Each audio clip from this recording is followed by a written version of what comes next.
লক্ষ নাম জপ করি, এই নামের ভিতরে আমি ছড়িতে না পারি।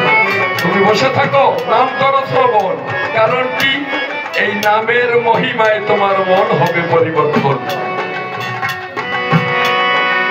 সারাদিন ধরে আবার, সারা রাত ধরে আবার নাম শ্রবণ করিল, সকালবেলা যখন আবার সে ধরে ফিরে গেল, ফিরে গেছে, কিরে কোনো কাজ হয়েছে না? তিনজন পাহারাদার গাছের আড়ালে দেখেছে প্রশাসন, যদি কখনো সাধুকে জড়াইয়ে ধরে বেঁধে রাখবে তারে, অমনি জেলখানাতে কর পরীক্ষাপন। দেখে যে না, কিছু হয় নাই। দ্বিতীয় দিনে আমার লক্ষ্য হীরা যায়, বসনাদি ত্যাগ করিয়া উন্মুক্ত প্রায়। যখন এতে কাহার আমার কাছে বসে গেল, ওই কথা যখন এতে লক্ষ্য হীরা কইল, সাধু বলে শোনো মাগো তোমার জানাই, নাম ভিন্ন এই জীবনে আমার কিছু নাই।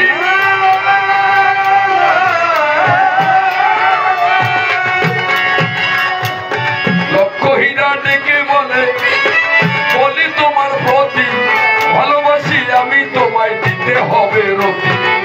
বলো দেখি কেমন রতি সাধনা করো তাই, আমাকে দেখে রাজ রাজা ঠিক নাই। আমার সাথে কি রূপ আছে তোমার, কোন রূপের সাধনা করো? আমাকে দেখলে পরে সকল মানুষ ভুলে যায় একেবারে। কত রাজা রাজারা আমার পাও ধরে করে ক্রন্দন, আর তুমি কি রূপের সাধনা করো আমার কাছে করো না বর্ণন। লক্ষ্যীরা বলছে, শুনবি আমি যার সাধনা করি তাহার যে কি জ্যোতি, তার জ্যোতির কাছে তোর আলো জোনাকিরবতী। সূর্যের যেমন জ্যোতি তেমন দেখতে পাই, তার রূপের কাছে তোর জ্যোতি কোনো কিছু নেই। জোনাকির আলো সূর্যের আলো উঠলে তা তো দেখাই নেই। মনে তো ফিরে যায়, মনে ভাবি তাই, আগামী দিন সাধুর বেশে আসবো আমার ভাই। লক্ষ্য হীরা যখন এতে পরের দিন এলো, সাধুর বেশে মালক তিলক অঙ্গে নিল। আপনি তাহলে সাধুর বেশেই ভুলাইতে হবে। মালা তিলক অঙ্গে যখন পরে মনে নেয়, হরিদাসপুরে আশ্রমেতে এসে প্রণাম দেয়। মনে তার আনন্দ জাগিয়াছে ভাই, নকল সাধু হয়ে আমি এত আনন্দ পাই। যদি আমি সত্যিকারের ভক্ত হইতাম ভাই, মনে আনন্দ আমার থাকতো সদাই।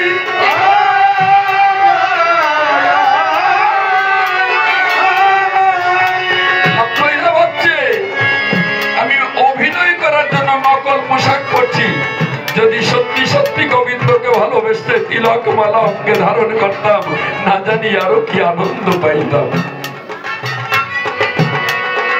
রাত্র ভোরে যখন এতে ওই নামে শুনে নিল, ওরে ভোরের বেলায় চরণ ধরে কান্দিতে লাগিল। ডেকে বলে, সাধু তুমি আমার কথা লবে, আমার এই পাপিষ্ঠ জীবন হত্যা করে দেবে।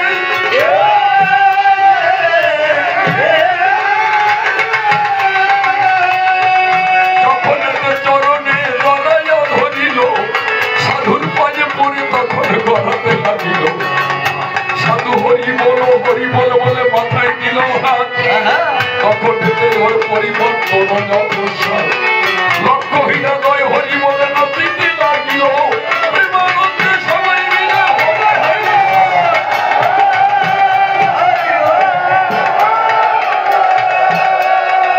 সেই থেকে হরিদাসপুরে বলা যেতে ভাই, লক্ষ্য হীরা আশ্রমে তাদের তো সবাই।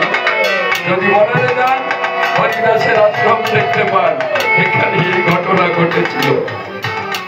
কোন ডাক্তার কবিরাজের বিজ্ঞান ফেলে পড়ে, চরিত্র খারাপ হলে ভালো করতে পারে।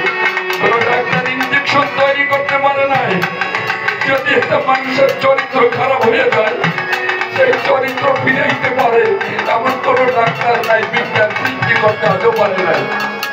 কিন্তু সাধুর পরশে সরস হইয়া যায়, চরিত্র মুহূর্তে বদলাইয়া যায়।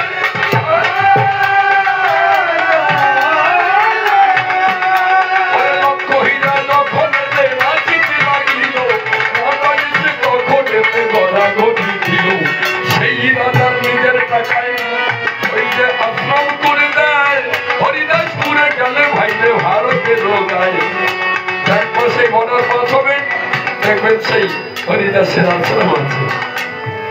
এই জন্য সাধুদের করে দেই মানা, আজে বাজে কথা কবু বলিতে যাবে না। শোনো যোগ শ্যামানন্দ তোমারে জানাই,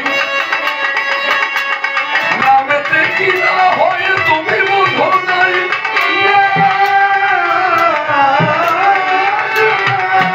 এই যে হরি নামে হরি নামে হরি নামে হরি নামে তোমার দরকার নাই, একমাত্র ভক্ত হলে বুঝে হরি নামের ভিতরেই হরি নামে।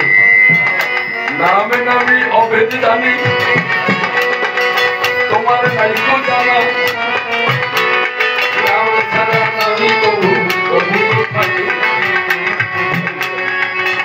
বলে এখানে কৃষ্ণ নাম হরি নাম হচ্ছে, তাকে দেখতে পাচ্ছেন না। কেন দেখতে পাচ্ছেন না? যেমন বীজের ভিতর অঙ্কুর দেখা নাহি যায়, রুইয়ে দিলে কিছুদিন পরে আমের আঠি নেবেন, বেটে পিষে ফেলবেন, ওর মধ্যে কোনো গাছ পাবে না, পকেটে নিয়ে আমের আঠি চলে যাওয়া যায়। কিন্তু কিছুদিন পরে দেখবেন পরিবেশ দিলে পরে কত শুদ্ধ গাছ গজায় উঠেছে একেবারে। আমার কথা ধরে না চিড়ে না বেটে রুইয়ে দেন মাটির ভিতরে, পরিবেশ সৃষ্টি করলে পরে কিছুদিন পরে দেখবেন কত শুদ্ধ গাছ গজে উঠেছে একেবারে। গাছ ছিল কোথায়? আঠির ভিতর। দেখতে পান নাই কেন? ছিল সূক্ষ্মাকারে। বিজ্ঞানের বাবার সাধ্য নাই আমের আঠির ভিতর গাছ পাবে রে ভাই, কিন্তু কথা মিথ্যা নয়, পরিবেশ হলে 2-4 দিন পরেই গাছ গজাই ওঠে। বুঝতে তো পারছেন? তাই পরিবেশ কারে কয়? যেখানে আলো বাতাস পৌঁছায়। তেমনি মানুষের ভাইরে পরিবেশ দরকার হয়। সাধুর বাতাস গায়ে লাগিলে জ্ঞানের আলো পায়, জ্ঞানের আলো পেলে পরে দেখতে পাতে পাই, চিদানন্দের রাধা গোবিন্দের মিলন পাই।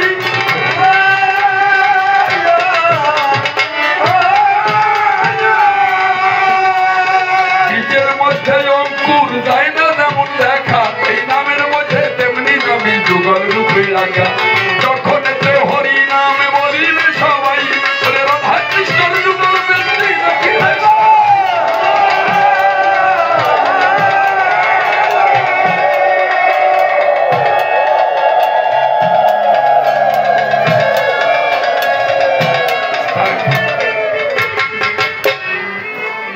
এরপরে বলছে মহাপ্রভু নাকি নারী